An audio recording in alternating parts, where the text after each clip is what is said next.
ഞാനും മമ്മിയും കൂടെ ഇന്ന് പുറത്ത് പോയിട്ടുണ്ടായിരുന്നു. പോയിട്ട് വന്നിട്ട് വീട്ടിൽ നിന്ന് ഫുഡ് കഴിക്കാണ്.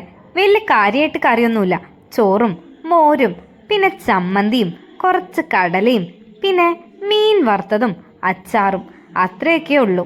വൈകുന്നേരം ചായ കുടിച്ചു. ദേ ഈ ടൈം പാസ് ബിസ്ക്കറ്റും പിന്നെ മുറുക്കുമായിരുന്നു കഴിക്കാനായിട്ടുണ്ടായിരുന്നത്. പിന്നെ ഞങ്ങൾക്ക് കുറച്ച് പരിപാടി ഉണ്ടായിരുന്നു. ഷോപ്പിങ്ങിന് ഞാനും മമ്മിയും ദിയയും പിന്നെ ദിയയുടെ അമ്മയും കൂടിയിട്ട് പോയിട്ടുണ്ടായിരുന്നു. നല്ല അടിപൊളി കളക്ഷനുള്ള റേറ്റ് കുറവായിട്ടുള്ള ഒരു അഫോർഡബിൾ കടയിലാണ് ഞങ്ങൾ കയറിയത്. ഇത്രയും വലിയ ഗ്യാസ് കത്തിക്കുന്ന സാധനം ഞാൻ ആദ്യമായിട്ടാണ് കണ്ടത്. പിന്നെ ഞങ്ങൾ സ്റ്റാർട്ട് കടയുടെ അവിടേക്ക് പോയിട്ട് മമ്മിയുടെ അടുത്തേക്ക് ഓടുന്ന ഓട്ടോവാ. വരുന്ന വഴിക്ക് ദിയയുടെ ചെരുപ്പും പൊട്ടി നടന്നു വരുമായിരുന്നു. ഈ ഹൽക്കെ ഫുൽക്കെ മേടിച്ചു. പിന്നെ എനിക്ക് ഈ ക്ലിപ്പും ഇഷ്ടമായി, ഇതും അങ്ങോട്ട് മേടിച്ചു. പിന്നെ എല്ലാ പരിപാടിയും കഴിഞ്ഞ് പഠിക്കാനിരുന്നു. അപ്പോൾ ഇന്നത്തെ വീഡിയോ അത്രയേ ഉള്ളൂ. ടാറ്റാ.